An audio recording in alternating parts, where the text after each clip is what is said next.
De forma definitiva, boa noite mais uma vez a todos. Só confirma aí, pessoal, de novo se o áudio está ok, se você nos ouve bem. Escreva aí se você está me ouvindo bem, se o ventilador está te atrapalhando. Acredito que não. Fala todo mundo que o ventilador está atrapalhando, por favor. Não, deixa o ventilador que está muito quente. Só escreve aí, só para a gente já começar e todo mundo está ciente. Se você ouve eu, se você ouve a Monique, porque nós dois vamos falar acerca de conflitos. Algumas considerações antes de iniciarmos a questão dos conflitos. Eu vou falar aqui, eu e Monique vamos falar assuntos pertinentes à antiga instituição que pertencíamos. O objetivo desta live não é falar da instituição, é falar dos nossos conflitos, os quais você pode se identificar. Porém, como a maior parte desses conflitos aconteceram dentro da instituição, é impossível desvencilhar uma coisa da outra. Então, eu vou falar de coisas, Monique vai falar de coisas que vivemos interiormente, internamente lá dentro. Logo, é impossível desvencilhar, como eu falei. Essa é a primeira observação. Então, que fique claro que não estamos aqui atacando ninguém, apenas falando da nossa história. E é impossível, né, falar da nossa história sem falar da instituição. Exatamente. Primeiro ponto é esse. O segundo, eu vou desativar os comentários por um momento. Por que eu vou desativar os comentários? Porque primeiro, eu quero que você preste atenção no que eu vou estar falando e não nos comentários. Segundo, eu não quero que haja nenhum tipo de polêmica ou até discussão nos comentários. Depois eu vou abrir os comentários. Em alguns momentos eu vou abrir os comentários, aí você fala, aí você escreve. Faço um pedido a você que evite citar nomes de instituições, tá bom? Eu não vou citar o nome e eu peço a você que não cite também nos comentários. Então agora eu vou desativar os comentários e depois nós liberamos o comentário outra vez.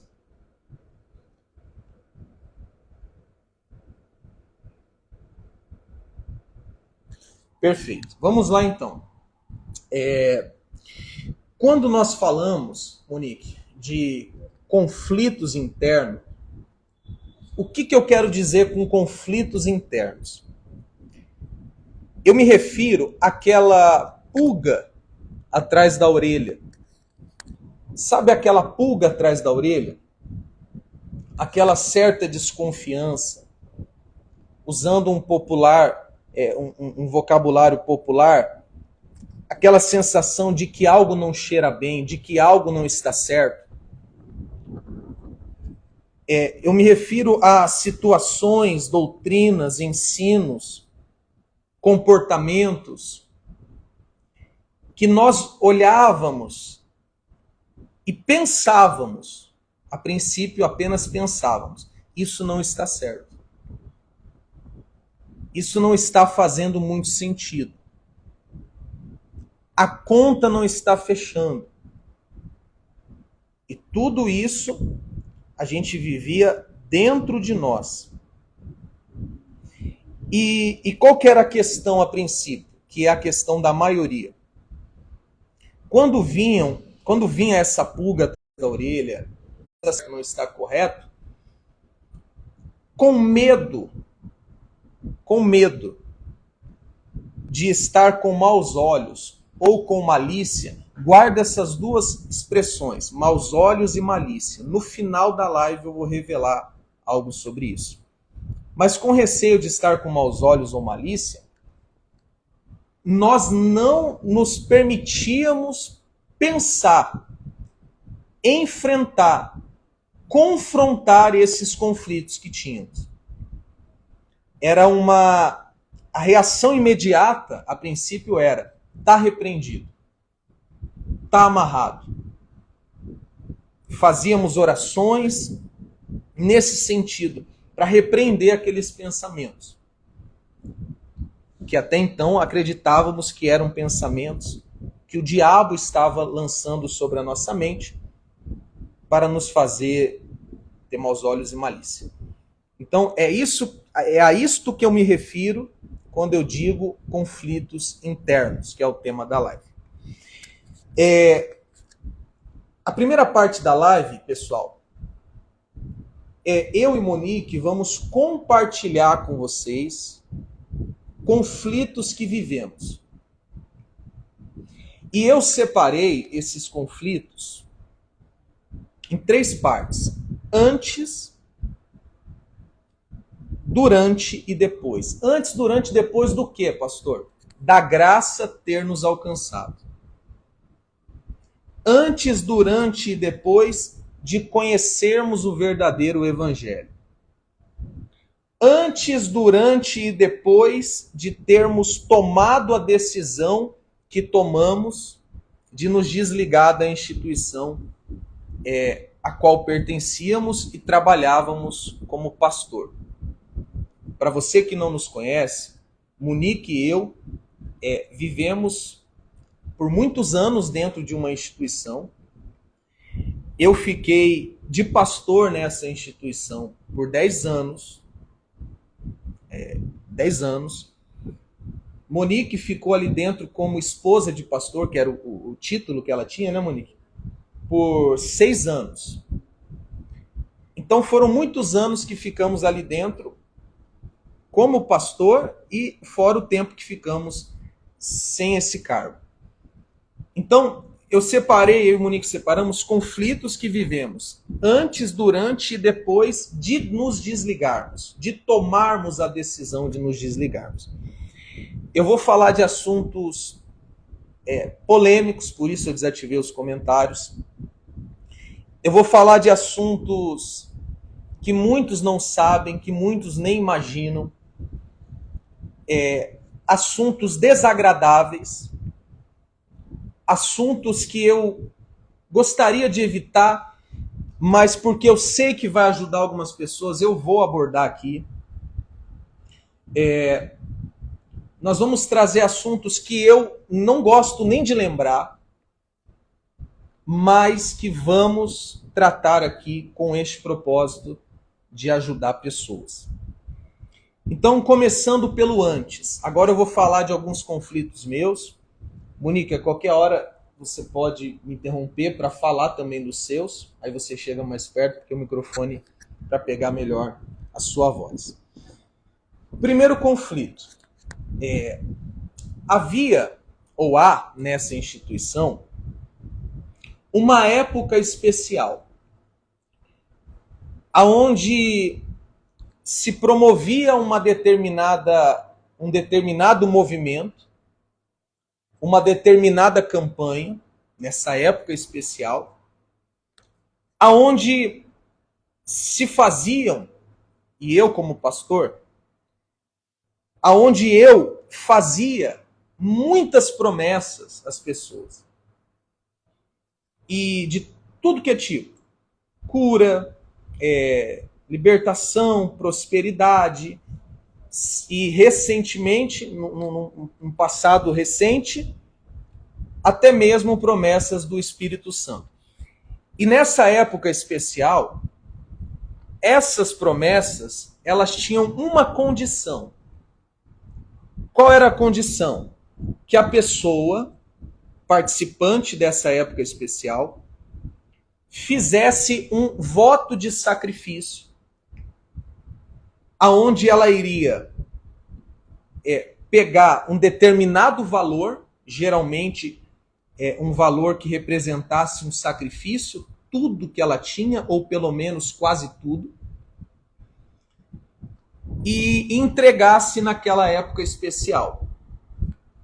E nós ensinávamos, se você fizer isso, Deus vai transformar a sua vida e essas promessas que não se cumpriram irão se cumprir.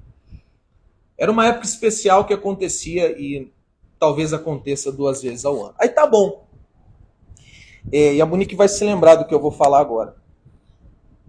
Eu promovia essa época especial. Eu via com os meus próprios olhos, e Monique também, pessoas se desfazerem de economias de uma vida. Pessoas pegarem veículos, motocicletas, carros, alianças, pessoas pegarem valores, como eu disse, de uma economia de uma vida, salário. Eu via pessoas deixarem de pagar o aluguel e usarem o valor do aluguel para essa época especial. Eu via pessoas vendendo o que tinham, algumas até os móveis da própria casa.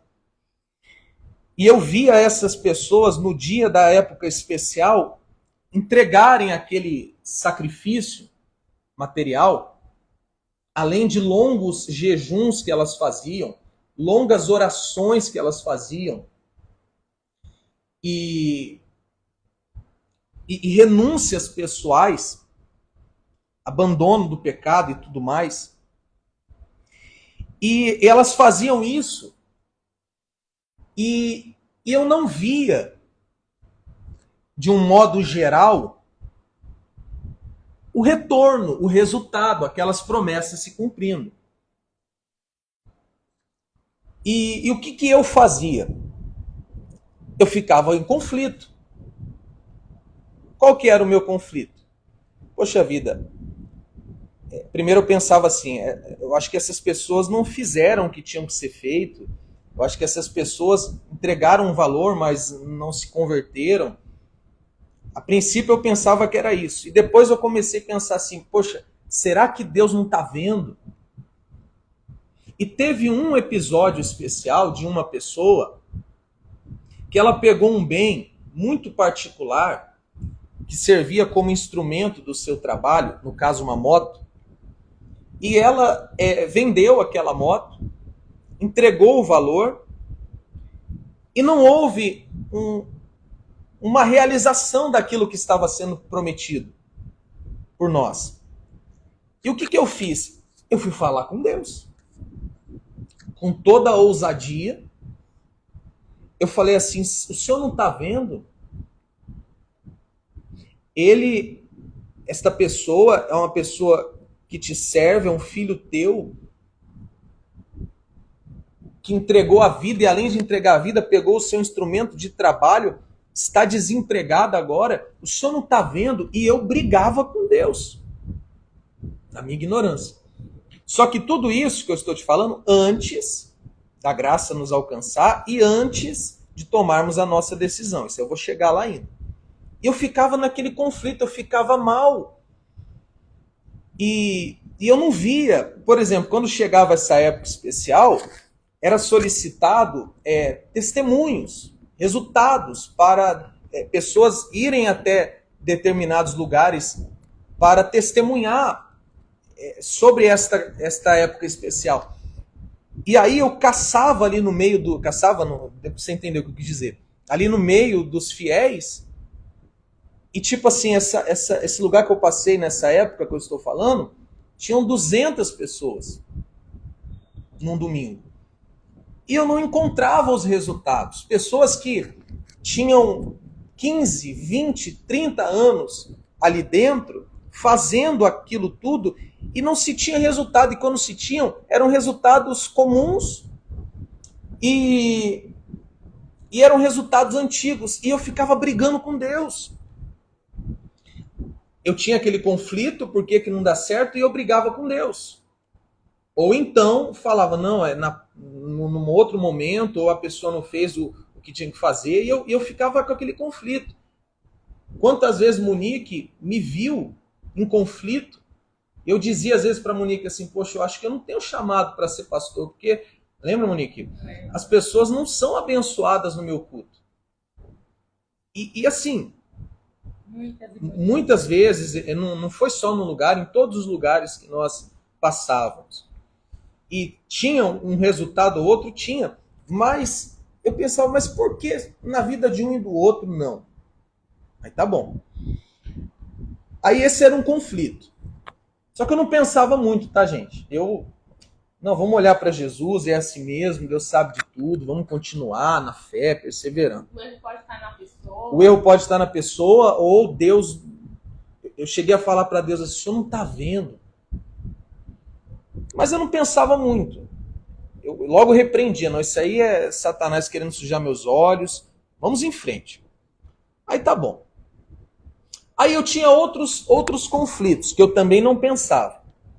Eu pensava assim, para você que não sabe, e eu não vou entrar em detalhes porque não é o caso, mas só por cima.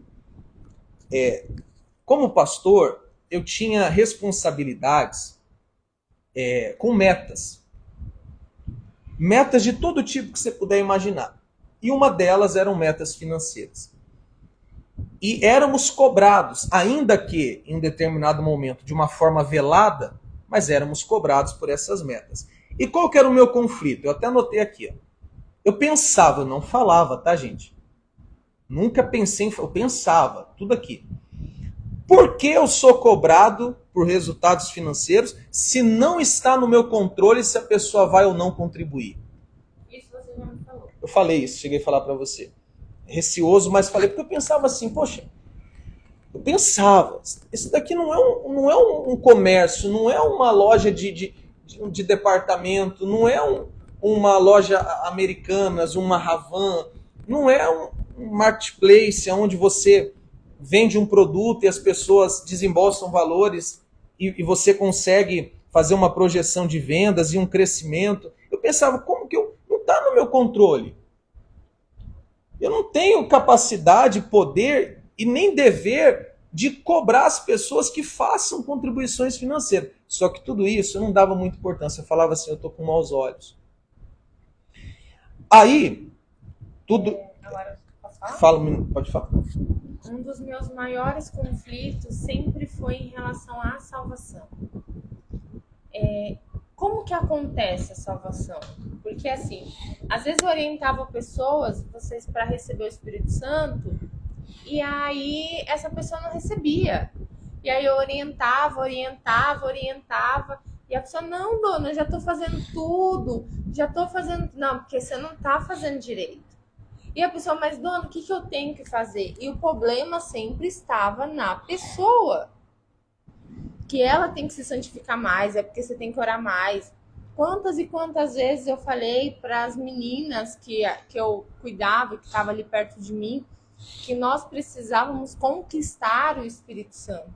Então, era melhor roupa, era uma oração, era um monte de etapas para receber o Espírito Santo, e muitas não recebiam mesmo fazendo todas essas cerimônias. Então, aonde? O que está errado? Por que as pessoas não recebem? Porque muitas pessoas não têm essa certeza que é tão falada. Mesmo se eu pergunto como que está a sua consciência, as pessoas falam assim, minha consciência está limpa. Então, por que não tem certeza? E aí eu olhava para mim e falava assim, mas essa certeza eu não tenho 24 horas por dia. Tem dias que eu tenho, mas se alguma coisa acontece, eu cometo algum erro, eu cometo alguma coisa, essa certeza some? E aí? Então, a minha salvação realmente tem que ser conquistada todos os dias?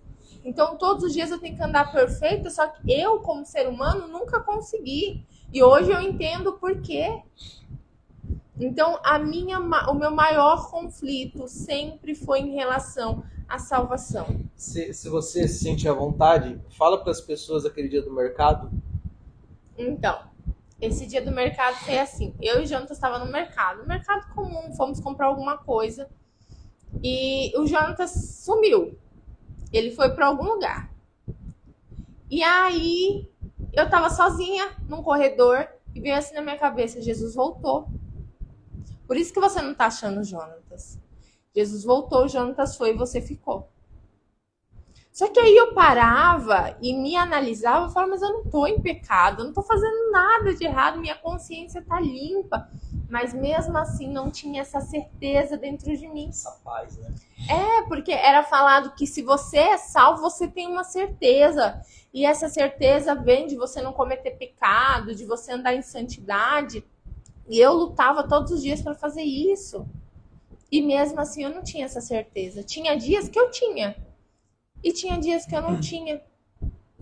E aí eu ficava desesperada. Quantas vezes a gente conversou e eu falava assim, mas eu não entendo. Então, para mim, era o meu maior conflito, quanto comigo, quanto com as pessoas que eu orientava. Porque às vezes eu orientava e a pessoa não recebia o Espírito Santo. E eu já não sabia mais o que orientar. Ah, mas então é porque a pessoa não tá escondendo alguma coisa. Tem alguma coisa ali que ela não tá abrindo mão. Pede para Deus te mostrar. Fala para Deus te mostrar. E aí a gente fala, não, você não pode ficar ansiada, mas a pessoa fica se futucando o tempo todo, porque ela não recebe, ela acha que o problema tá nela, e a ansiedade vem, ela cresce, porque se o problema tá em mim, eu tenho que resolver. Exatamente. Então, esse era o meu maior conflito. Seguindo aqui, porque tem bastante coisa, hein, pessoal? É bom você ter um copo de café com você para você não dormir, eu já bebi o meu. Vamos lá. Eu acabei de lembrar uma coisa. A Marcela tá na live. Ela lê, eu não sei se ela vai lembrar, mas eu lembro perfeitamente. Uma vez eu mandei mensagem para ela falando sobre a minha salvação. Não sei se ela vai lembrar, ela não vai ter como falar por causa que tá desativado. Mas eu lembro disso, que eu mandei mensagem para ela para falar sobre não sei se ela lembra. Será que você lembra, Marcela? Eu abri um comentário aí, Marcela. Se você quiser falar rapidinho, a gente já vai fechar de novo. Não sei se ela... Tá aí? Tá. Vou guardar um minutinho. Não sei. Mas enfim, eu conversei com ela me orientou sobre isso. Quer dizer, eram conflitos que ela tinha. E eu entendo muito bem, porque eu acordava de manhã também pensando assim, eu tenho que conquistar minha salvação hoje. Eu tenho que conquistar minha salvação hoje. Eu tenho que conquistar minha salvação hoje, tal. E aí a gente acabava aqui ficando nesse conflito. Aí eu vou fechar aqui de novo o comentário, aí depois que a gente abrir, se a Marcela quiser comentar, aí ela fica à vontade. Vamos seguir. Tem bastante coisa. Eu vou contar uma coisa que eu nunca contei. Só sabe disso quem é mais íntimo a mim, mais próximo a mim. Eu sempre amei criança. Sempre gostei de criança. Sempre. Quando criança, eu cuidava de uma criança, que no caso era a minha sobrinha mais velha, a Ludmila. E eu sempre gostei de criança, eu sempre me dei bem com criança. Logo, havia lá no fundo do meu coração um desejo de um dia ser pai. Sufocado pelo monte de coisa. Meio difícil falar disso, mas eu vou tentar de forma breve. E aí tá bom. Para você que não sabe, para que eu pudesse me casar com a Monique, eu tive que passar por um procedimento de vasectomia. O senhor foi obrigado? Se eu disser que eu fui obrigado, eu estou sendo injusto. Mas eu fui coagido. Por quê? Um jovem, quando começou o processo de casamento, eu tinha o quê? 22 anos. Jovem de 22 anos, queria casar. Precisava de alguém ao meu lado. E eu me submeti àquele procedimento de vasectomia, tive que apresentar o exame comprovando que eu não poderia mais ser pai. E aí tá bom, na época não pensava em nada, não tinha responsabilidade nenhuma e nem me importei. Só que o tempo vai passando, a gente vai ficando mais velho. E começou a vir assim em mim aquela vontade de ser pai. Conflitos internos. Só que eu não pensava, não, tá amarrado, isso aí vai me desanimar. Teve até uma vez dentro do carro, não sei se a Monique vai lembrar, que eu comentei com ela. A gente estava ali, passando ali o metrô Capão. Eu falei assim, poxa, Monique, eu estava pensando, não sei se é o diabo que tá pondo na minha cabeça para me fazer perder o foco, mas vontade de ser pai. Só que aí não dei também importância. Não, eu vou parar de pensar isso, senão eu vou ficar mal aí e vou desanimar. Daqui a pouquinho eu vou voltar nesse assunto. E ainda falando de tudo isso antes da graça nos alcançar, antes do entender o evangelho verdadeiro, antes de nos permitir pensar. Tudo isso antes. Não dávamos muita vazão. E teve uma situação, algumas vezes, que chegaram em mim, membros da igreja, e perguntavam assim, eu lembro de um caso específico, o rapaz chegou em mim e falou assim, pastor, o senhor não me leva a mal não, mas eu tenho um sobrinho que me perguntou por que a instituição, referida instituição, tem um banco. Por quê? Eu não soube, e o rapaz falando, eu não soube explicar para ele, por isso que eu vim perguntar para o senhor. E a questão é que também eu já me perguntava por quê. Só que eu não me permitia pensar e eu orientei ele assim, não, as coisas reveladas pertencem a nós, as misteriosas pertencem a Deus. O importante é a gente olhar para Jesus. E por que eu falei isso para ele? Porque eu também não sabia. Eu não sabia dizer. Bem, tudo isso antes. Eu não pensava em nada disso, eu repreendia e não me permitia pensar.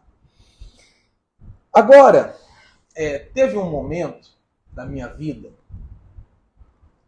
há mais ou menos 2 anos, mais ou menos, eu comecei a encarar os meus conflitos. Ainda não tinha a questão da graça revelada, mas eu comecei a me permitir pensar. E pensar, e ponderar. E aí a coisa começou a ficar mais séria, porque quando você encara os seus conflitos, você fica num conflito maior ainda, porque você pensa assim, se eu dar corda para isso, eu vou cair, o diabo vai me pegar. Mas se eu também não pensar, então como que eu vou saber o que é e o que não é? Aí eu comecei a me permitir pensar. Eu lembro que eu li um livro, eu comecei a ler muitos livros. Muitos livros, tudo que você imaginar eu comecei a ler. Monique lembra, eu comecei a ler sobre Adolf Hitler, a biografia dele lá, para entender a mente dele, um livro excelente, que mostra ali coisas cruéis a respeito desse homem. Eu comecei a ler Machado de Assis, Memórias Póstumas de Brás Cubas, livro que se tinha na escola, eu comecei a ler, eu tenho alguns livros aqui, eu estou olhando aqui, que eu lembro que eu li, e comprei uma coletânea do Sherlock Holmes, que eu sempre gostei, e comecei a ler. Eu também, das nações, alguma coisa. O Destino de uma Nação, do Winston Churchill. Eu comecei a ler, tudo que você imaginar, eu comecei a ler. Até que eu cheguei num livro chamado Revolução dos Bichos, de George Orwell. E esse livro aguça o seu senso crítico. Te mostra a necessidade de você pensar por si só. Aí desse eu fui para o livro 1984, do mesmo autor, que também te mostra como que um sistema controla as massas. Nesse livro até fala de uma expressão chamada pensamento-crime.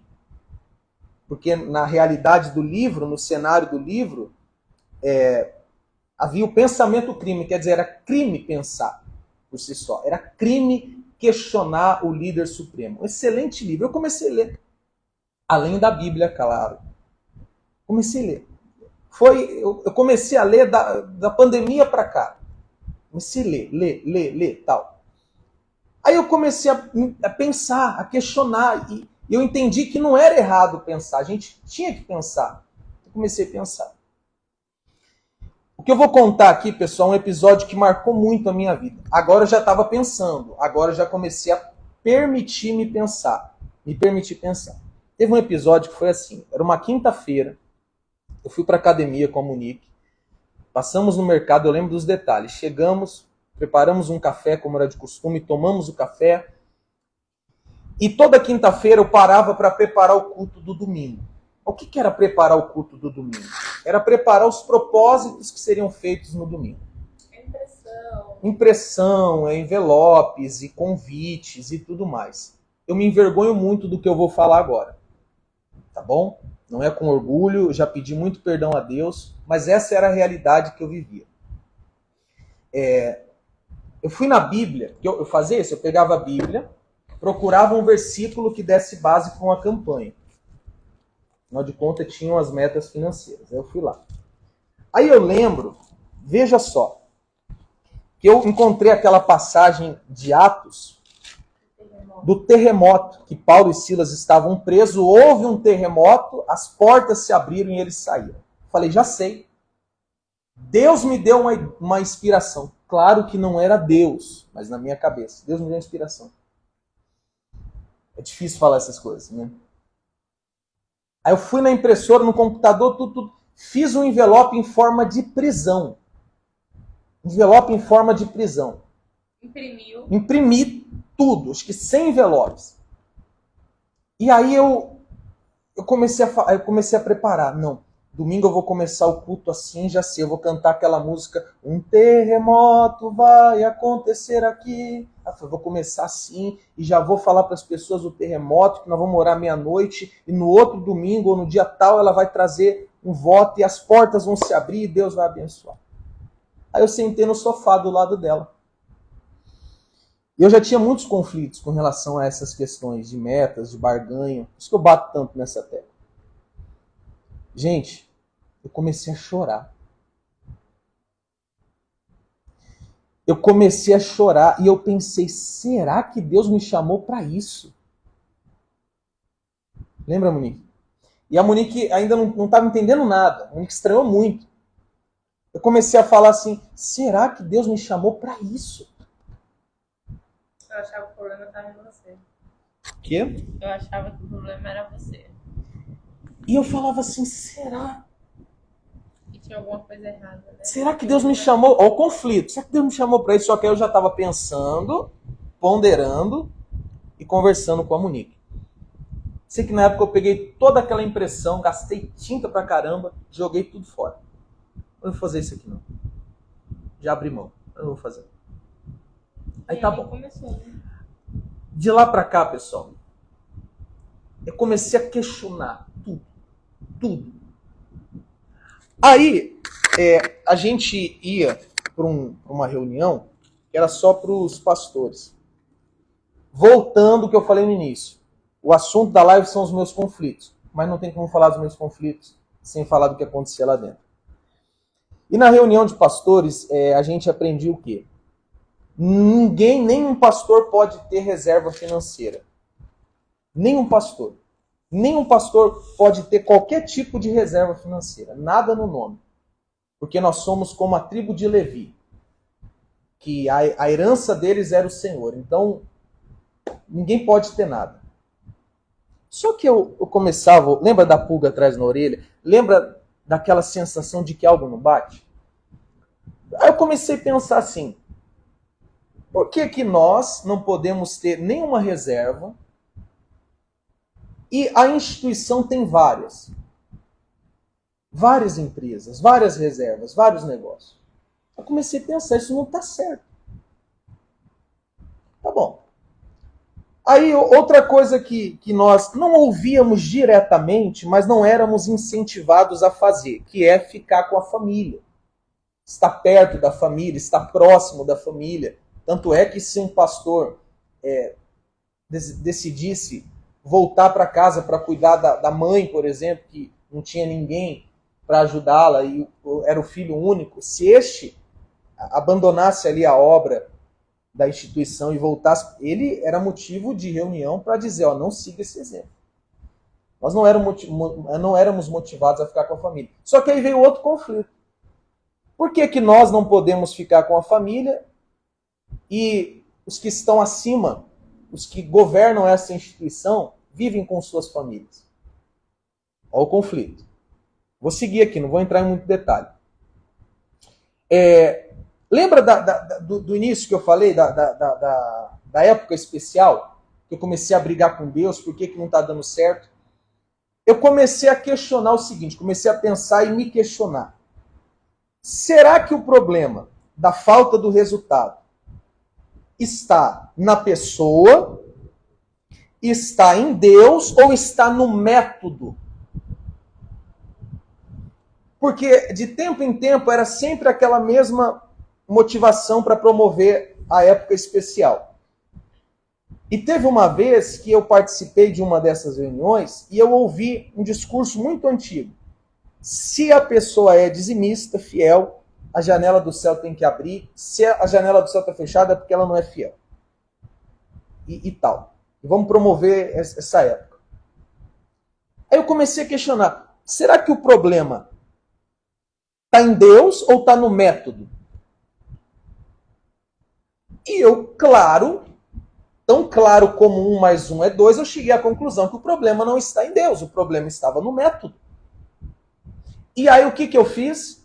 Eu peguei um computador, botei na minha frente, peguei a Bíblia, botei na minha frente e comecei a pesquisar. Foram vários dias de pesquisa. Qual era a pesquisa? Essa época especial tem base bíblica? Aí fui na Bíblia,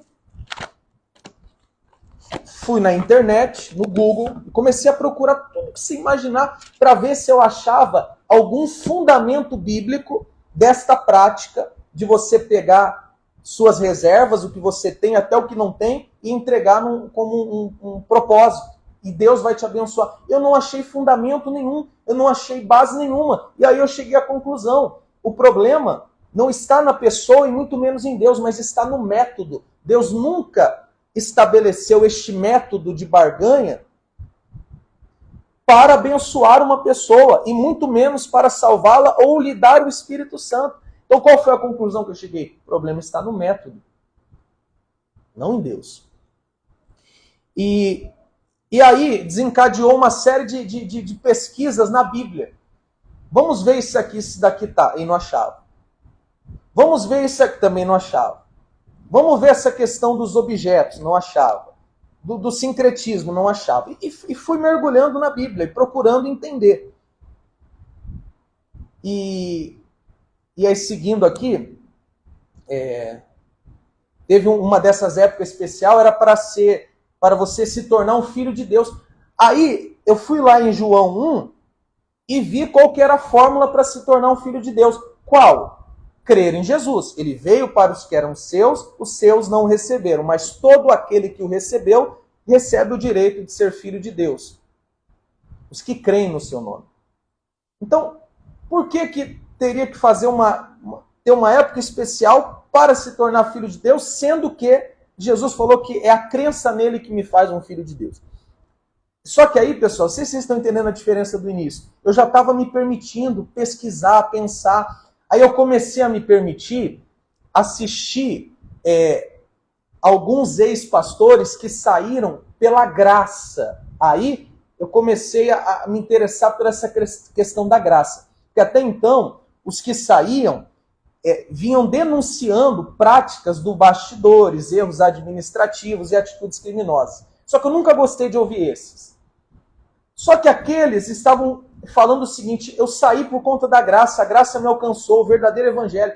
Gente, assim, deu uma luz na minha mente, eu comecei a buscar mais informações sobre a graça, sobre o evangelho, sobre a justificação, sobre a remissão, a redenção. E comecei, eu me permiti, claro que por obra do Espírito Santo, já quebrando o bloqueio, o preconceito, mas eu comecei a me permitir. E aí, avançando um pouco aqui, esse conflito ele foi um pouco mais recente. Quer falar alguma coisa antes de eu falar? Foi mais ou menos assim, estava numa época de eleição. Isso daí foi outubro. Não, antes de outubro do ano passado. Época de eleição. E foi orientado a prática da boca de urna. Você pode estar com raiva de mim do que eu estou falando. Você pode não gostar de mim, mas você que já esteve dentro dessa instituição ou está, você sabe que eu não estou mentindo. E e foi orientada a prática da boca de urna. Eu falei assim, meu Deus, mas isso é crime. Isso não é certo. E eu até falei para algumas pessoas que estavam lá, falei assim, ó, eu não vou me meter nisso aí não, porque se você for preso, isso aí dá problema. Mas eu já estava o quê? Pensando.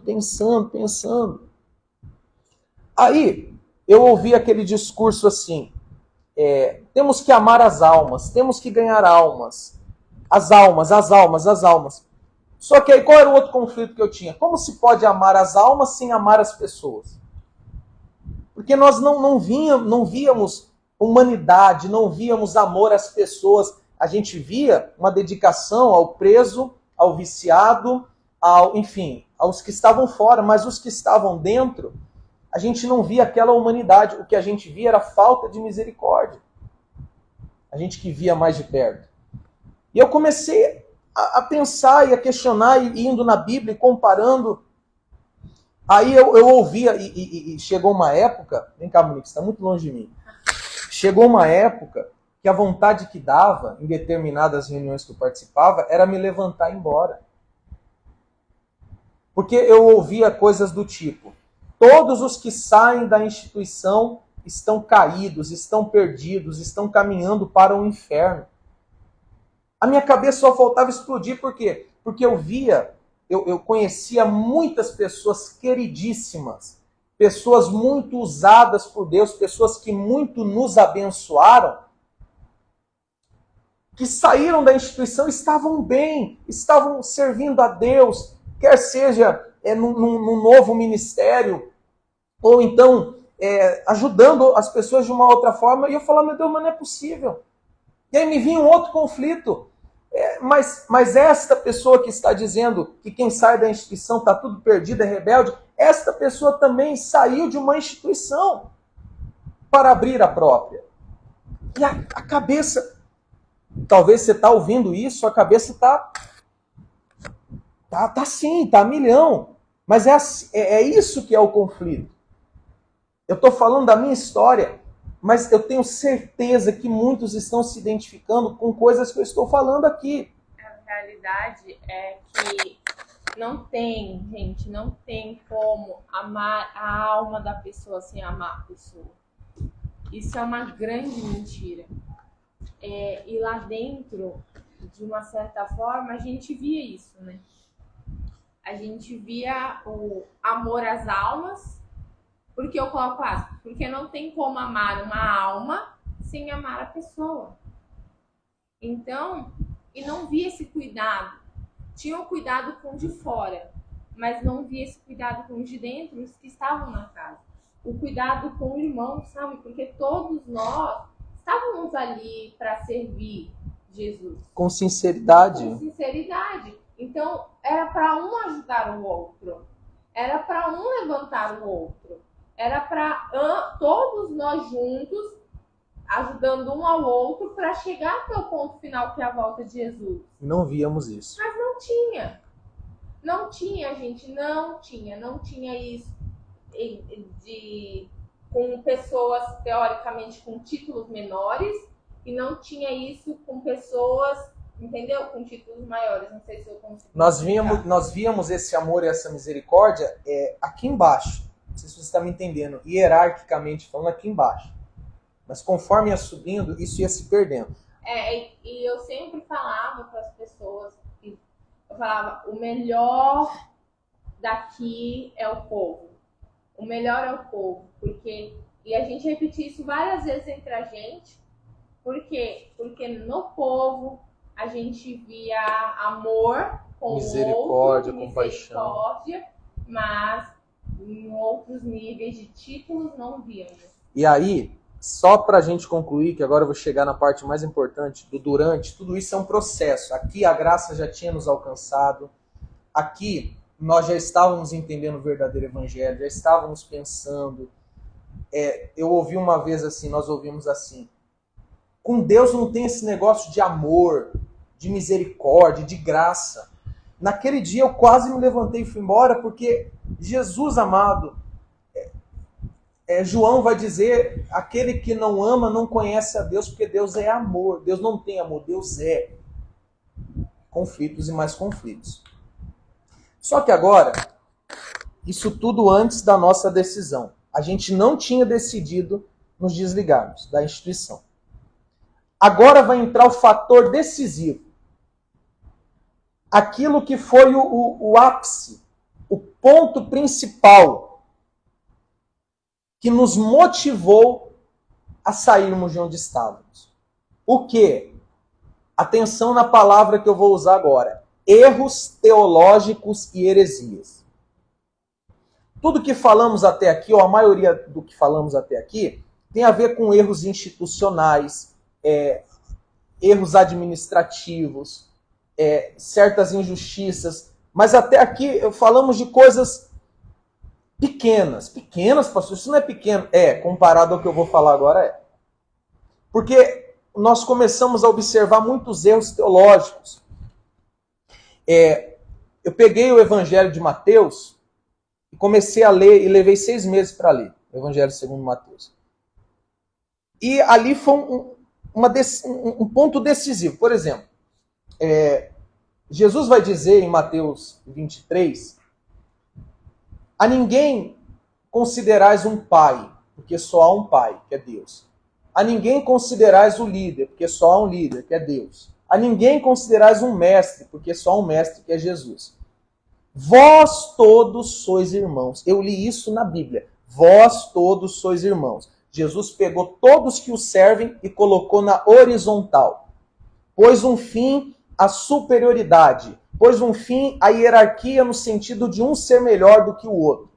Ele horizontalizou o relacionamento entre os cristãos. Vós todos sois irmãos. E não só horizontalizou, ele trouxe uma questão de fraternidade, de amor, de amizade, de um junto com o outro, como a Monique falou, um de mão dada com o outro. O tipo de relacionamento entre os cristãos, segundo a Bíblia, é irmandade. O tipo de relacionamento que vivíamos dentro da instituição era o militarismo. O que quero dizer com militarismo? Sim, senhor, não, senhor. Dependendo do cargo, eu não posso nem olhar. Eu tenho que chegar com a cabeça baixa, com a mão para trás. Ai de mim se eu chamar de você. Um dia a Monique respondeu, uma das pessoas que estava acima dela, ela respondeu, tá bom. Em vez de responder sim, senhora, respondeu, tá bom. E nós recebemos um sermão enorme por conta disso. E aí eu comecei a comparar, eu falei, meu Deus, isto parece mais um quartel do que uma irmandade, do que uma fraternidade. Quer dizer, um erro teológico, está errado, não é assim que a Bíblia ensina. Outro ponto, eu comecei a ler, e está lá em Efésios capítulo 2. Pela graça sois salvos, mediante a fé. Isso não vem de vós, é dom de Deus para que ninguém se glorie. Paulo é enfático ao afirmar, pela graça sois salvos. Jesus é enfático ao responder os discípulos quando perguntou, sendo assim, quem pode ser salvo? E ele diz, isto o que? A salvação. É impossível aos homens, mas é possível para Deus. Quer dizer, o homem não pode se salvar. E eu lendo tudo isso na Bíblia, e ouvindo que para você ser salvo, você tem que merecer, você tem que conquistar, você tem que fazer por onde. Eu falei, meu Deus, está errado. Não é isso que a Bíblia ensina. E eu ensinava a salvação por obras. E eu vi na Bíblia que a salvação é pela graça e as obras são apenas consequência. Na época, eu estava lá dentro ainda, eu comecei a pregar sobre isso. Eu comecei a pregar sobre Jesus. O pouco tempo que eu tive ali, desde que a graça me alcançou, eu comecei a pregar. E eu pedi desculpa para o povo na época, eu disse, me perdoa, pessoal, eu ensinei muita coisa errada para vocês. Mas os erros teológicos foram um ponto decisivo. Por exemplo, eu li na Bíblia, Mateus 7, Jesus ensina a pedir, Jesus ensina a bater, Jesus ensina a buscar, e ele diz, aquele que pede, recebe. Ponto final, aquele que pede, recebe. Se o homem que é mau sabe dar bons presentes aos seus filhos, muito mais o vosso Pai, Deus, dará, olha o que eu estou falando, dará o que é bom aos seus filhos. Qual a conclusão que eu cheguei lendo essa passagem? Que as bênçãos de Deus são dadas, são presentes, são oferecidas gratuitamente. Aquele que não negou o seu próprio filho, mas antes o entregou por vós, não vos dará juntamente com ele gratuitamente todas as coisas? É o que a Bíblia ensinava. E o que eu ensinava para as pessoas. E o que eu acreditava. E o que eu promovia. E o que as pessoas acreditavam. Que para ela conquistar uma bênção, ela tem que ofertar. Ela tem que dizimar. Ela tem que fazer um voto. Ela tem que fazer uma campanha. O que eu chamo hoje de barganha. Eu falei, tá errado. Não tá batendo. Tá distorcido. Tá distorcido. A Bíblia trata a questão da oferta e do dízimo como um gesto de amor, de gratidão a Deus e a sua obra, e nunca como uma moeda de troca. Então, eu vi que tá tudo errado, eu estou ensinando errado. Desculpa, pessoal, a gente fica agitado assim, é porque é séria a coisa. Outra coisa, ainda em Mateus, olha o que é ler a Bíblia, o Evangelho. Uma das bem-aventuranças de Mateus 5 é: bem-aventurados sois quando vos perseguirem, vos odiarem e mentindo disserem todo mal contra vós por minha causa. Ou seja, sofrer por Cristo é sofrer perseguição externa, perseguição de incrédulos, de ímpios, como Estevão sofreu, como Paulo sofreu, na mão dos judeus que não criam no Evangelho, não criam em Jesus, e na mão dos gregos, dos romanos. Isso é ser perseguido, isso é sofrer por amor a Cristo, é sofrer perseguição por conta da fé em Jesus. E nós aprendíamos lá dentro que ser pisado, ser humilhado, ser exposto em determinadas reuniões públicas, sofrer abuso religioso, era sofrer por amor a Cristo. Eu falei não. Eu vi que não. E um outro detalhe, só para a gente encerrar essa parte, você entender que foi o ponto principal, a forma de orar. Eu sempre aprendi e ensinei que oração forte é aquela que você determina, é aquela que você declara, é aquela que você confessa, é aquela que você cobra de Deus, é aquela que você bota o Senhor na parede e exige dele os seus direitos. Gente, orar, se Deus quiser, se for da vontade de Deus, era sinal de fraqueza, de incredulidade, era papo de crente. Aí eu fui ler na Bíblia, e a Bíblia ensina o quê? Só ver os milagres que Jesus realizou. As pessoas chegavam diante de Jesus e falavam: Senhor, tem compaixão. Senhor, se quiseres. Tiago vai dizer: não dizeis, hoje ou amanhã faremos tal coisa, iremos para tal lugar. Antes deveis dizer: se o Senhor quiser, faremos isso ou aquilo. Falei: meu Pai amado, o que o Senhor ensina no que diz respeito à oração é pedir e nos sujeitar à tua vontade. Não tem esse negócio de eu determino. E eu me fiava lá em Isaías 14, se eu não me engano. Desculpe se não for. Mas como determinei, assim sucederá. Então, Monique, pode determinar. Só que Deus estava dizendo: assim como eu quem? Eu, Deus, determinei, assim se efetuará. Deus nunca nos deu o direito de determinar. Isso é confissão positiva, isso é assunto para outra live. Então, essas distorções teológicas, esses erros teológicos, a Bíblia ensina uma coisa e aqui é ensinada outra, isso foi ponto decisivo. Fora as heresias, fora o sincretismo religioso, fora tantas outras coisas, fora os elementos judaicos. Eu comecei a ler Hebreus e entendi a diferença da antiga para a nova aliança. Eu vi: meu Pai, para que eu estou me curvando diante de uma arca, se a arca foi símbolo da tua presença? Hoje a tua presença não precisa de símbolo. Tua presença está em nós por meio de Cristo, do Espírito Santo. E aí, pessoal, foi quando eu disse: não dá mais. Não dá mais. Eu lembro da vez que quando a gente começou a cogitar em desligarmos. Eu estava participando de uma reunião de quarta-feira, o Jonathan estava pregando qualquer outra coisa que eu não me lembro agora. Mas eu lembro que... Poxa, isso é muito bom você falar, hein, Monique? Eu ouvi Deus falando comigo. Não tinha nada a ver com o que a reunião estava sendo pregada. Que estava sendo pregada ali. E Deus falou assim: não é só não fazer. Se você, em outras palavras, se você continuar aí dentro, você vai estar sendo conivente. Não é só não fazer. Porque às vezes, eu já falo assim: então é só a gente não fazer nada de não participar dessas coisas erradas. Não participar das coisas erradas. E Deus falou claro comigo: se você continuar, você vai estar sendo conivente com o erro dos outros. E aí agora, eu acrescento, não tem como você continuar e não cometer erros assim lá dentro. E a gente está falando de erros teológicos. Sim, é desses erros que eu estou comentando. Só que aí eu deixei uma coisa, eu vou concluir essa parte e vou falar do depois. Isso daqui foi a nossa decisão. Eu não falei, Monique, quando foi que você também começou a pensar. Porque você, a princípio, se eu abordasse qualquer assunto, você me amarrava, né? Ah, que você tá com maus olhos. Você falava que estava com maus olhos. Quando foi, Monique, que você começou que você se permitiu a pensar? Fala aqui um pouquinho que eu já venho. Eu não sei te dizer uma época que isso aconteceu. Mas eu lembro que eu fiz uma cirurgia e que essa cirurgia foi muito esgotante, o processo dela para nós, porque aconteceu muitos percalços que a gente teve que resolver com a instituição para mim conseguir fazer essa cirurgia. Então, quando eu fiz a cirurgia, eu já estava esgotada no sentido de coisas que foram dando errados, erros cometidos e tudo mais.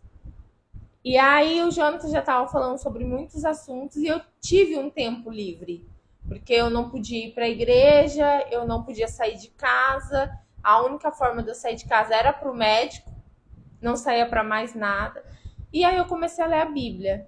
Comecei a ler a Bíblia, ler a Bíblia, ler a Bíblia. Comecei a ler os 2 livros que o Jonathan falou, que é a Evolução dos Bichos, Revolução dos Bichos, em 1984. E aí minha mente começou a se abrir. E aí eu peguei Atos, se eu não me engano, foi Atos, e comecei a comparar. Ó, aqui aconteceu isso daqui na igreja primitiva, ó, isso daqui não aconteceu. Não tinha isso daqui que a gente faz na igreja primitiva. E eu comecei a comparar. E aí muitas das coisas que eu não via, além de pesquisar tudo que eu estava lendo, eu fui deixando de fazer. E você não comparava a instituição que estávamos com outra, você comparava com a Bíblia, né? Eu comparava com a igreja primitiva, a primeira igreja de Cristo. Então aí ela começou a pensar também, era importante eu deixar isso claro, e aqui tudo esse finalzinho nós já estávamos de comum acordo, e aí nós decidimos. Só que aí tem um detalhe, eu fiquei com muito medo. Acho que faz parte. Eu fiquei com muito medo. Qual era o meu medo? Se eu me desligar da instituição, eu pensava, né? Perder minha salvação. Meu casamento pode ser destruído, porque eu ouvia que quando sai da instituição, casamento destrói. E se ele trocou o suposto altar, aí ele vai te trocar. Vai trocar para uma mais... Eu ficava pensando. Uma mais nova. Só que a Monique já é nova. Como é que eu vou trocar para uma mais nova? Mas não sei, é uma mais nova aí. Aí eu ouvia, morrendo de medo.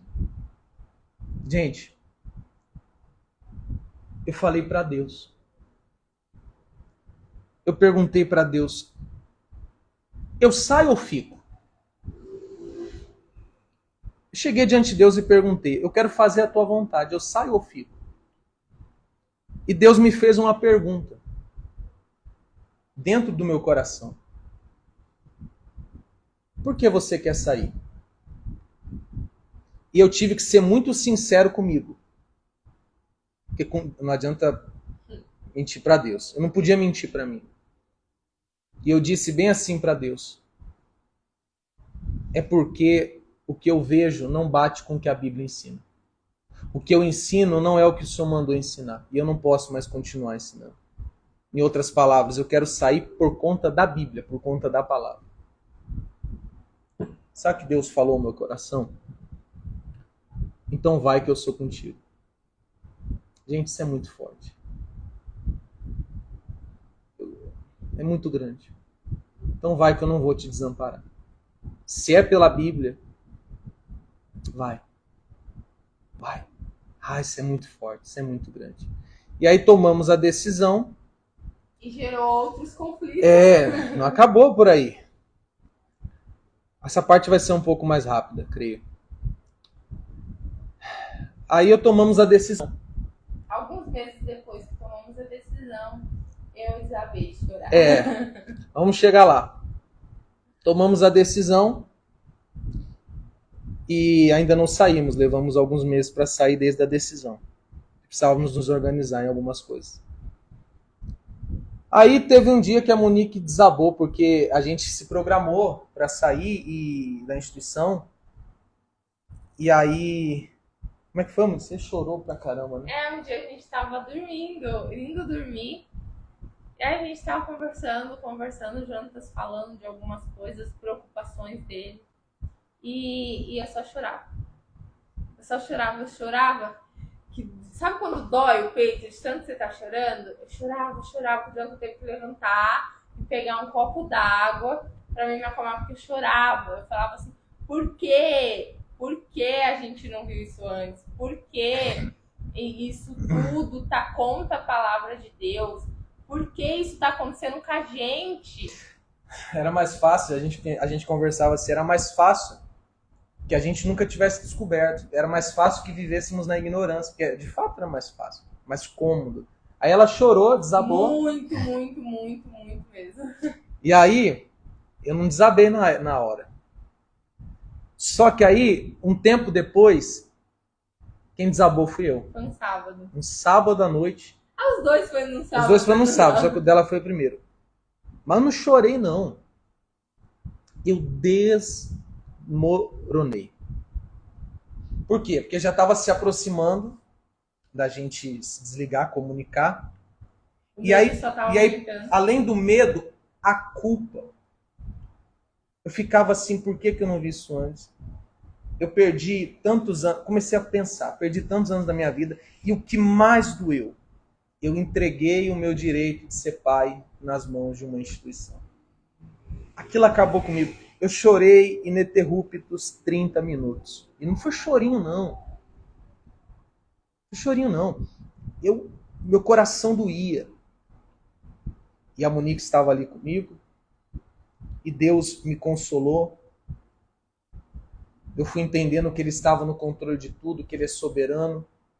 Fui entendendo, mas foi muito doído. Isso a gente já tinha decidido. Aqui é o depois, tá?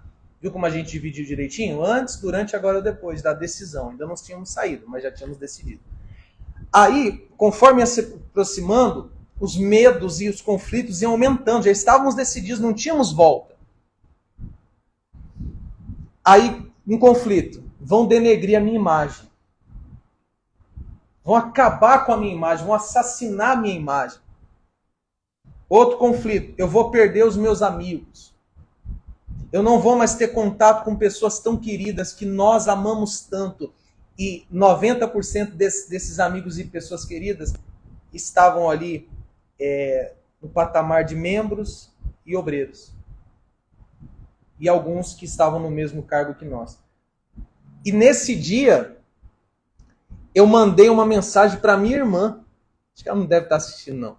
Eu mandei para ela. Eu lembro. Mas eu mandei um texto para ela. Ela falou, manda um áudio. Eu falei, se eu mandar um áudio, eu vou desabar.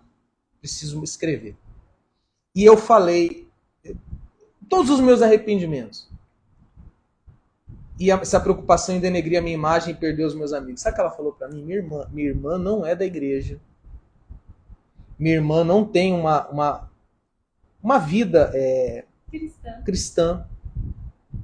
Uma excelente pessoa, de um caráter belíssimo. Mas não tem essa visão que temos. Mas ela perguntou assim para mim, quem vai denegrir a sua imagem? Que amigo você vai perder? Ela disse bem assim para mim, as pessoas que te amam e gostam de você pelo que você é e não pelo seu título, essas nunca vão abrir a boca para denegrir a tua imagem e essas nunca vão deixar de ser seus amigos. Inclusive a tua família, tua irmã está aqui. Sabe o peso disso? Deus usou a minha irmã para me confortar, para dizer, é muito grande, né?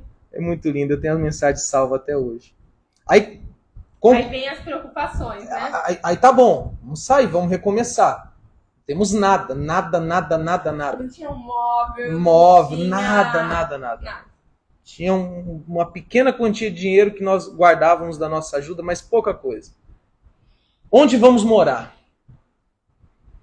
Na rua? Aí fui fazer uma visita na casa da minha mãe, que provavelmente está assistindo a live. E lembro. Morrendo de medo, porque ela também era da instituição e ocupava um cargo. Acho que já dá pra ver os comentários. Já abro já, peraí. Morrendo de medo, porque dela não me querer. Como que ela não ia te querer? Ué, se você está aí dentro, já esteve, você sabe o que eu tô falando. E eu fui, sabe aquele cachorrinho que tá com medo, que vai se aproximando assim do dono? Eu fui aos pouquinhos, mãe, tá acontecendo isso, tal. Ela pegou eu e Monique, resumindo a história, e falou assim: vocês são os meus filhos. E tem um quarto aqui. Vocês não vão ficar desamparados. E o meu pai disse a mesma coisa: eu vou estar com vocês. Sabe a grandeza que é isso? E aquela sensação, poxa, eu devia ter dado muito mais valor àquelas pessoas que de fato permaneceram comigo, que é a minha família e alguns poucos amigos. E aí, tá bom. E a nossa preocupação era como falar para os nossos pais. Né? Eu segurei até o último momento ali, né? Eu não contei até o último momento. E quando eu fui contar, minha mãe estranhou, mas nos apoiou. Até hoje nos apoia. Meu pai, muito. ele nos ajudou em toda a reforma. Eu falei dos meus pais por conta que... Sim. Mas de modo algum vou esquecer dos meus sogros, dos meus cunhados. Ambos nos acolheram. A dona Lúcia e o seu João, que é os pais do Jonathan, nos alimentou. Um mês. Nos deu um quarto, nos ajudou ali. Nos deu um quarto, não, um quarto deles. Ai de nós se recusássemos a ficar. Eles ficaram no quarto de hóspede e botou a gente para dormir no quarto deles. E minha mãe e meu pai deram apoio, nos ajudaram. Então, assim, nós fomos acolhidos por realmente pessoas que nos amam, né? E aí vem um outro conflito. Eu ensinei errado a vida toda. Agora eu quero ensinar o certo. Como que eu vou pregar o evangelho? Aí que nasceu dentro do nosso coração o desejo do lugar do recomeço. De abrir esse trabalho com o intuito de pregar o verdadeiro evangelho. Eu coloquei dentro de mim, eu ensinei errado por 10 anos, agora eu vou ensinar o certo até o resto da minha vida. Se o Senhor permitir, se o Senhor nos ajudar. Aí tá bom, saímos, ficamos um mês na casa dos meus pais, pouquinho do valor que a gente tinha, demos depósito neste salão e começamos a saga da reforma, vocês acompanharam, pedimos a ajuda, recebemos, não tínhamos nada. Fizeram compra para nós.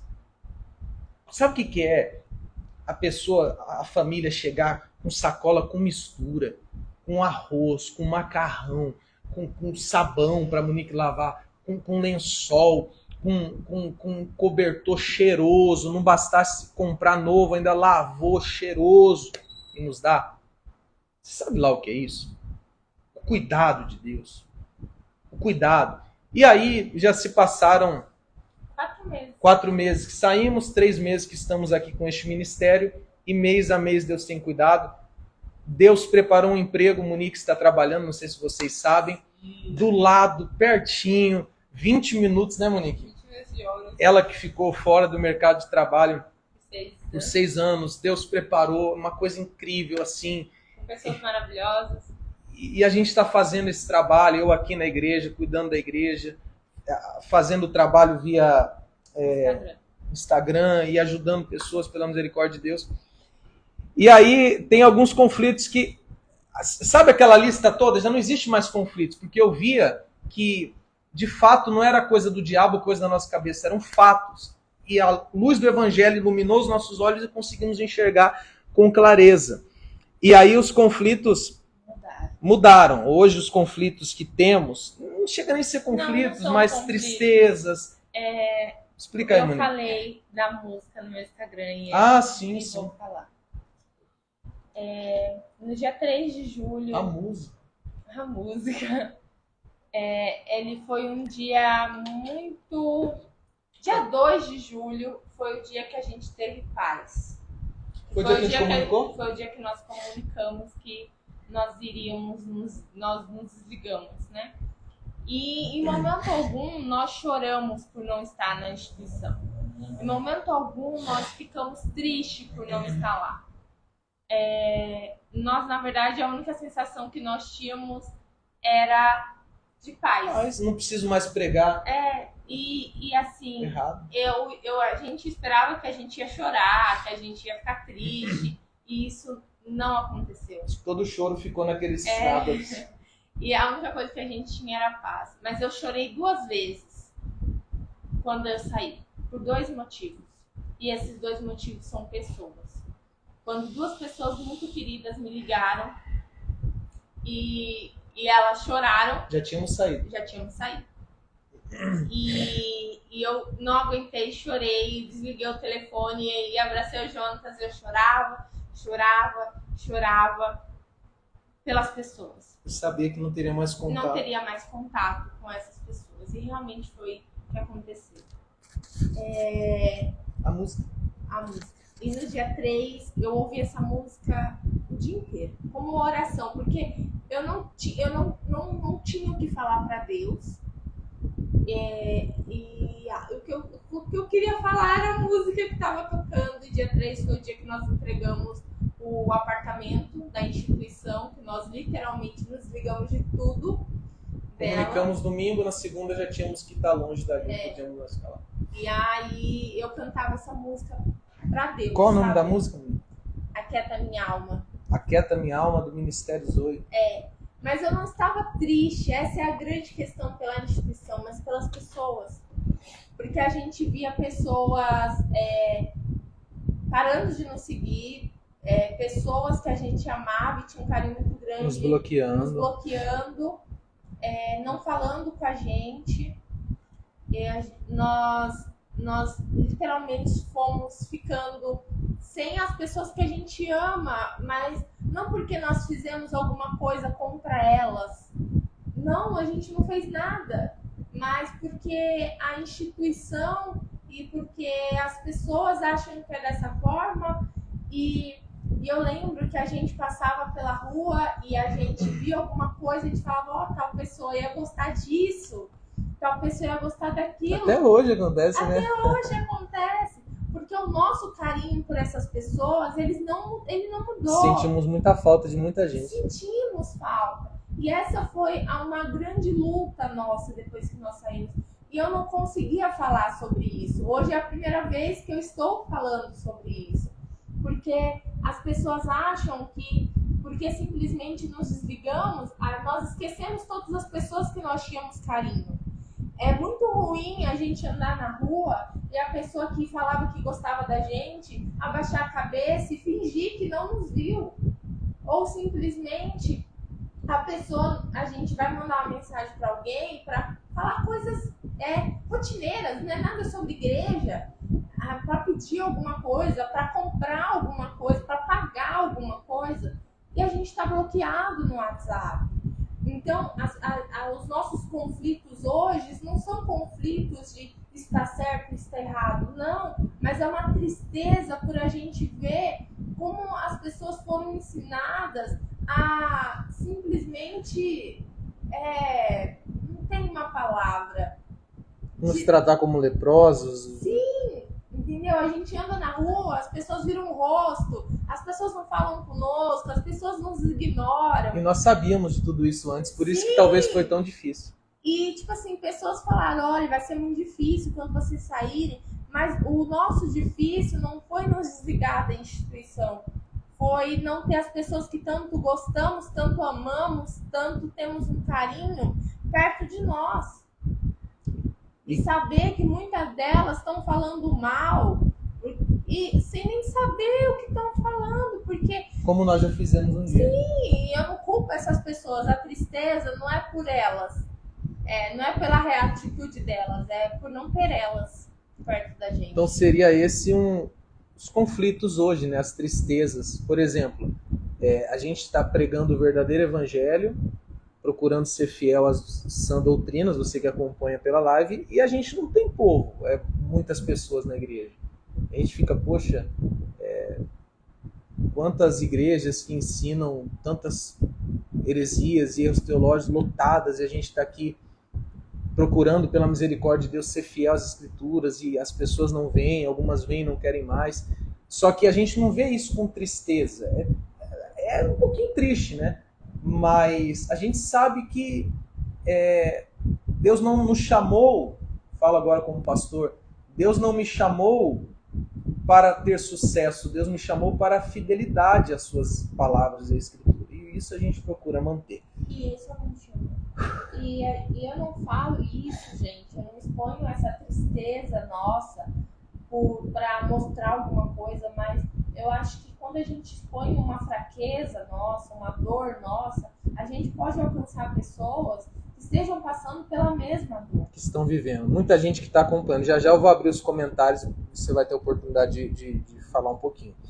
Bem, então encerramos a parte dos nossos conflitos. 1h e pouco falando da nossa história. Compartilhando com você, espero que tenha lhe ajudado. Agora, eu vou entrar na parte final da live. Quer carregar o celular? Não, foi? Aqui. Na parte final da live. Existem alguns argumentos, eu não vou entrar em detalhes um por um, porque é muita coisa. Mas alguns argumentos, algumas estratégias que o sistema religioso usa, atenção que isso é muito importante. Você que ficou até aqui não vai embora. Armas, frases que o sistema religioso usa para que você não questione, para que você não pense, para que você não se liberte do engano. Vou falar aqui. Primeiro, obedeça sem questionar. Você já ouviu isso? O que está sendo falado ali tem que ser obedecido sem questionar, porque é a voz de Deus. Gente, a única palavra que deve ser obedecida sem questionarmos é a Bíblia, dentro do seu contexto. Mas vai dizer, obedeça sem questionar. Olhe para Jesus.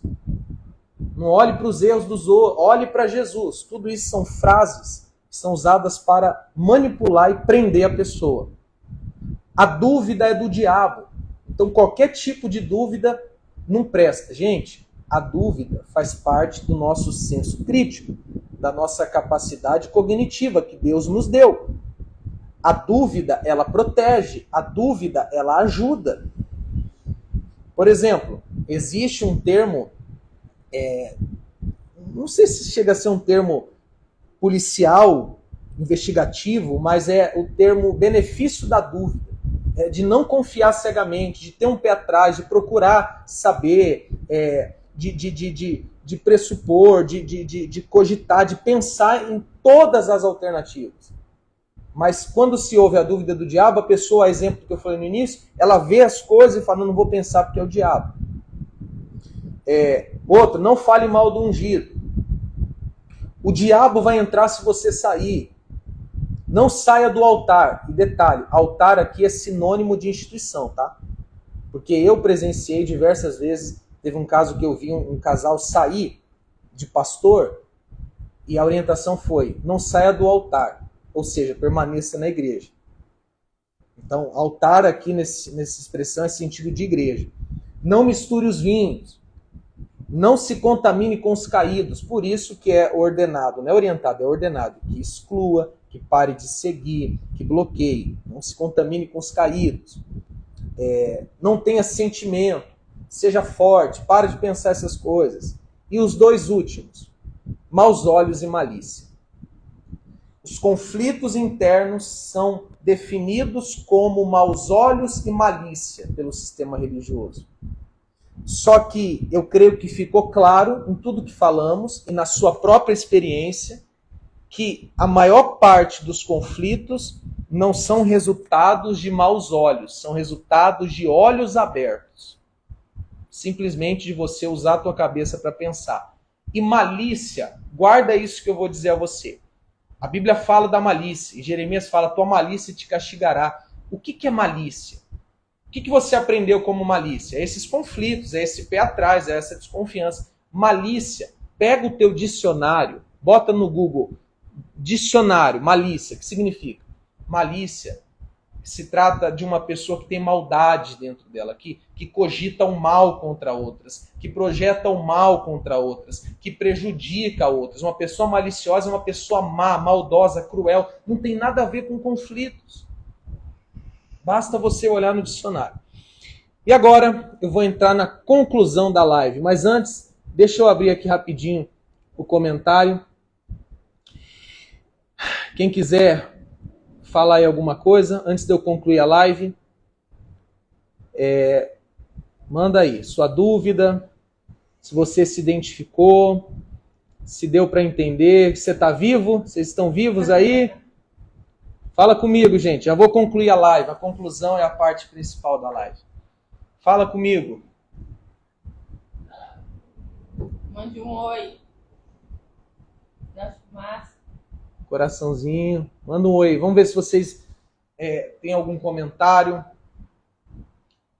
Eu vou abrir aqui rapidinho. Já falamos um pouquinho sobre isso. Parece que estavam falando da minha vida. Pois é, Wanda. É que é uma coisa comum, né? Cada um num nível, num grau, mas é uma coisa comum. Coisa comum. Oi, dona. A senhora faz parte de muito. Tudo que aconteceu com vocês aconteceu comigo, referente a processos e referente a Deus falando com a dona. É isso aí, me identifiquei. Isso aí. Muito bacana essa live. Não termina não, continua. Oi, dona Norma. Quanto tempo. Prazer tê-la aqui comigo na live, viu? Deus abençoe a senhora e sua família. Meu estoque de lágrimas. É nada. Deixa eu só ver aqui em cima que eu não vi. Já vou concluir a live. Muito bacana a live. Que cheguei a ser pastora. Não cheguei a ser pastora. É isso aí, gente. Faz 4 que vocês saíram e há exato 2 meses conheci a graça através do seu perfil. Me libertei de crises e conflitos internos que eu estava passando. Louvado seja Deus, Gabi. Você é muito querida por nós. A Jéssica. Pastor e Monique, parece que descreveram o que eu e meu esposo passamos. Pois é, temos muito em comum, apesar de não nos conhecermos muito bem. Pessoalmente. Mas, com certeza, vocês sabem o que passamos. Muito boas suas palavras. Que live maravilhosa. Oi, pastor, boa noite. Eu me lembro, sim, dos seus conflitos, Monique. Ela lembrou, a Marcela. Ah, a Marcela lembrou. Deus abençoe. Vem assim, dona Norma. Venha, será um prazer tomar um café com a senhora. Passamos exatamente a mesma coisa. Uma vez estava na reunião da mesma instituição e pensava, o que eu estou fazendo aqui? Meu irmão, a gente se conheceu também num tempo, né? Você é a tua esposa. Paulo fez o errado achando que era certo, mas o Senhor já tinha escolhido vocês 2 antes da fundação do mundo, como fala em Hebreus. Chegou o dia do Senhor trazer vocês. Obrigado pelas palavras. Obrigado. Eu creio nisso também. Deus é soberano e Ele sabe de tudo, tem o controle de tudo, o tempo certo. E só uma observação, vai comentando aí. Deixa eu fazer uma observação. A live não é para tirar ninguém do lugar nenhum, tá? Se você tá bem, se você tá feliz, se você tá contente, fique, continue. Essa live, o tema dela é conflitos. Então, se você tá em conflitos, eu pretendi com a minha história mostrar para você que você não tá doido, mostrar para você que você não tá com maus olhos, mostrar para você que não é coisa da sua cabeça, que não é diabo, que é simplesmente o evangelho. Eu falei que a gente não tem todas as pessoas que queríamos perto de nós. Jesus nos deu outras pessoas. Verdade. Hoje nós estamos rodeados de muitas pessoas que até 4 meses atrás nós não tínhamos proximidade, outras não conhecíamos, e Deus foi trazendo. Perdemos amigos e ganhamos irmãos. Isso. Eu participo de um grupo com os pastores que também saíram da instituição e foram alcançados pela graça. Monique criou um grupo recentemente com algumas meninas. Vamos lá, um peso saiu das minhas costas hoje. Fico feliz. Legal. Live maravilhosa. Deus abençoe, Yasmin. Oi, concordo. Deus, que bom que Deus abriu seus filhos. Amém. Louvado seja Deus. Amém. Verdade. Oi, dona, tudo bem? A senhora é muito querida. Pastor, me identifiquei demais com o processo do Senhor para conhecer o verdadeiro evangelho. Comigo foi bem assim também. A gente ficou muito feliz, né? A Monique ficou mais de 1 hora contigo, né, Marcela? Conversando quando eu soube. A minha felicidade.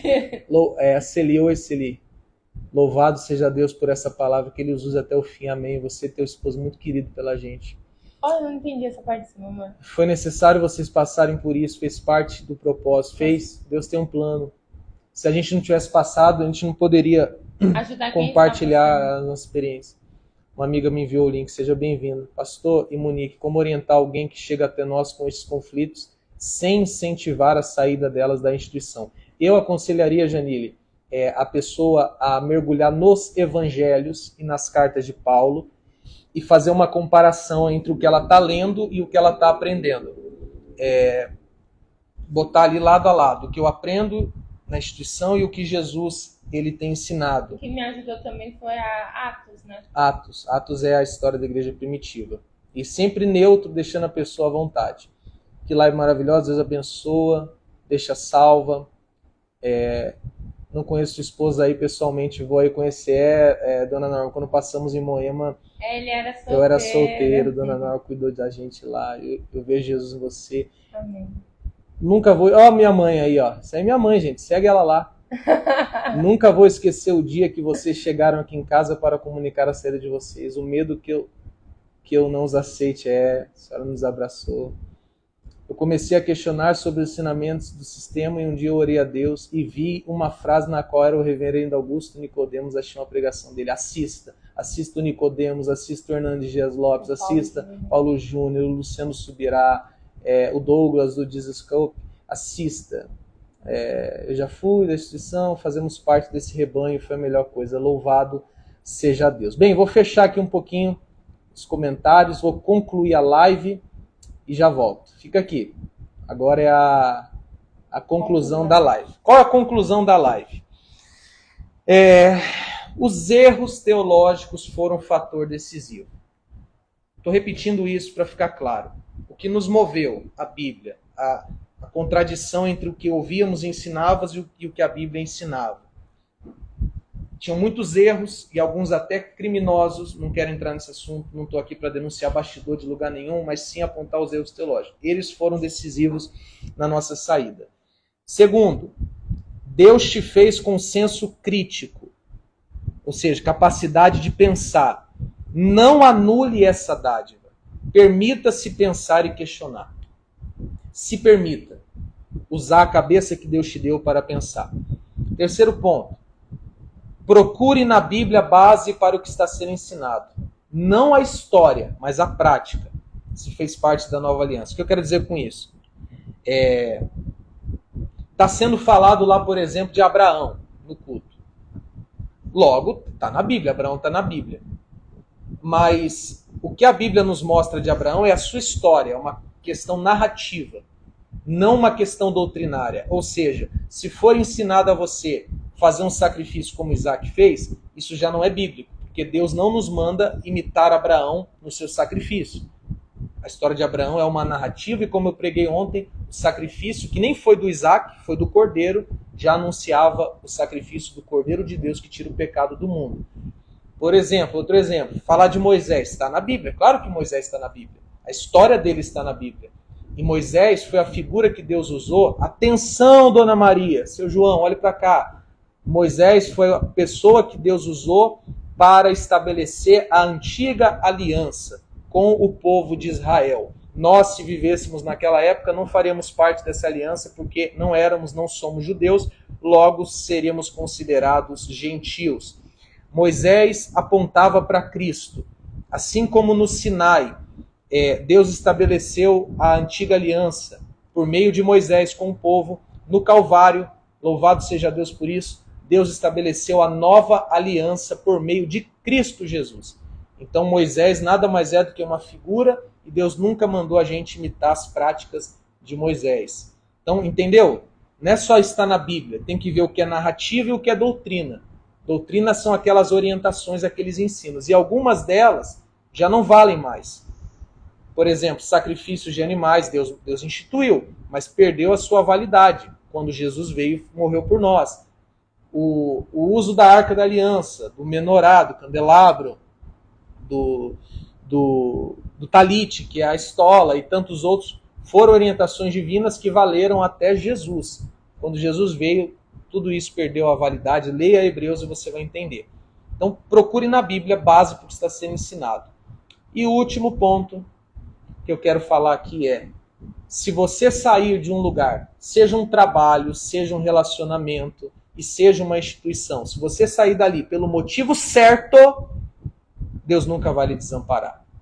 Qual é o motivo certo, pastor? A Bíblia. Qual é o motivo certo, pastor? O que é justo, o que é certo, o que é correto. Se você sai de um emprego, de um relacionamento, de uma universidade e de uma instituição, porque ali você está sendo conivente a práticas erradas, e no caso da igreja há uma distorção bíblica, então você está saindo pelo motivo certo e Deus vai cuidar de você em cada detalhe. É isso. Essa era a conclusão da live. Alguém quer falar mais alguma coisa? Fala, meu povo, que hoje eu falei demais. Falei demais. Pastor, a live vai ficar salva? Vai, mas no YouTube. No YouTube, pastor? YouTube. Posso deixar aqui não. Vai ficar aqui só até amanhã. No máximo amanhã eu já tiro e boto no YouTube. Quer falar mais uma coisa, Monique? Não. Um prazer estar com vocês aqui nessa live. Ore por nós para que a bondade, a misericórdia, a graça de Deus nos acompanhe, nos guarde. Eu quero congregar com vocês. Aí, no caso, tem duas opções, Wanda. Eu não sei direito onde você mora. Tocantins. Então você faz igual a Janile, por exemplo, que é de Blumenau. E a Gabi, que às vezes acompanha também, que é de Manaus. Você pode assistir os cultos online. Eu transmito aqui pelo Instagram. Não tem qualidade de transmissão. O celular fica bem na minha cara. Eu fico gritando. Não é muito confortável, mas quem sabe um dia a gente tem um sistema de conferência melhor. Mas os cultos que nós transmitimos é quarta-feira, 7h30 da noite, e domingo, 9 horas da manhã. Então você pode acompanhar conosco, congregar online. Deus abençoe, dona Norma. Amém. Que Deus nos proteja. Qual a igreja certa? A igreja certa é a igreja bíblica.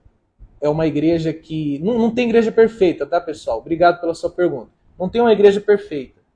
Toda igreja tem os seus erros, as suas divergências. O que não pode ter são erros teológicos, são heresias.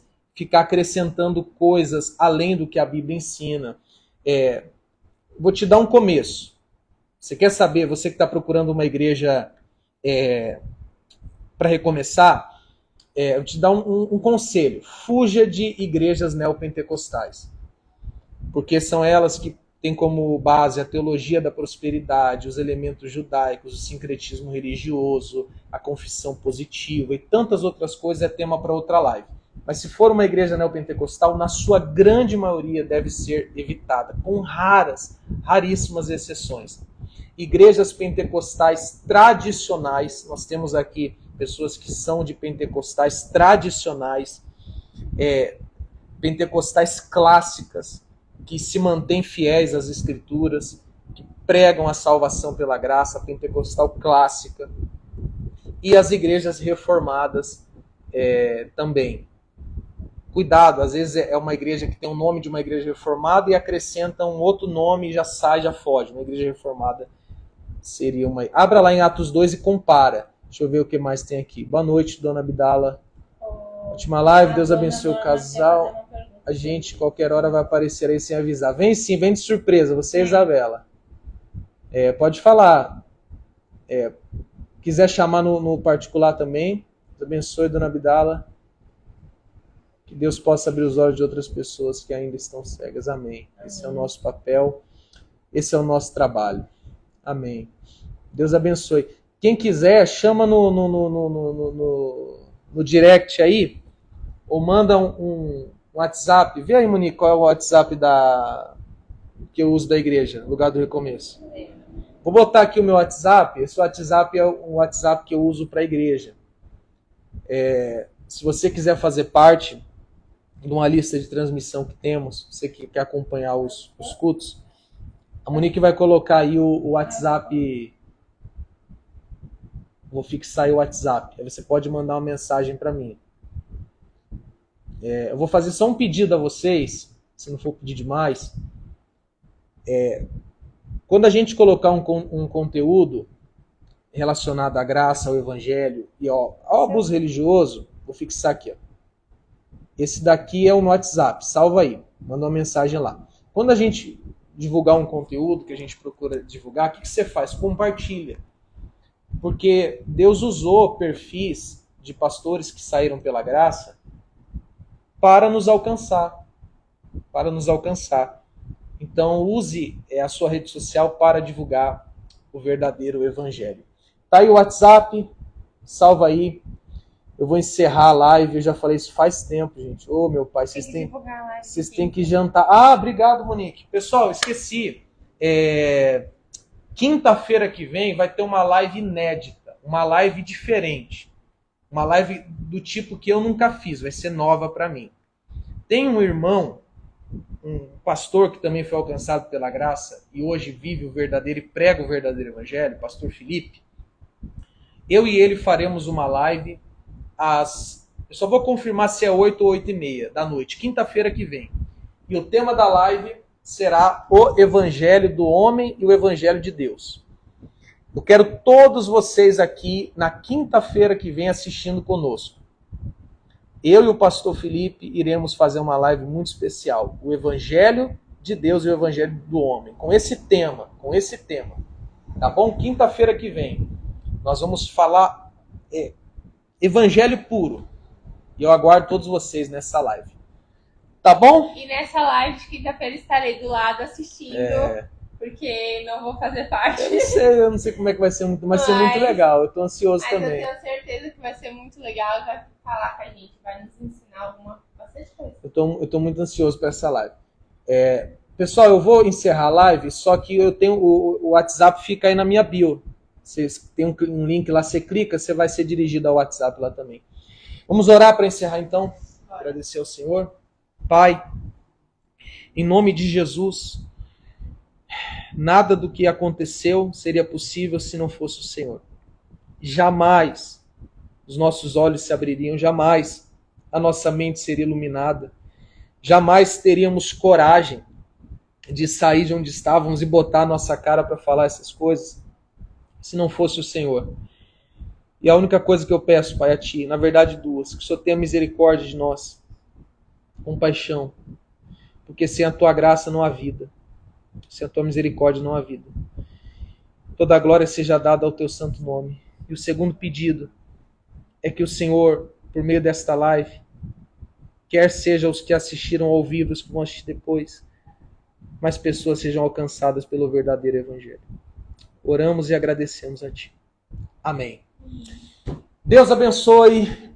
Até Foi um prazer, a próxima. gente. Foi um prazer.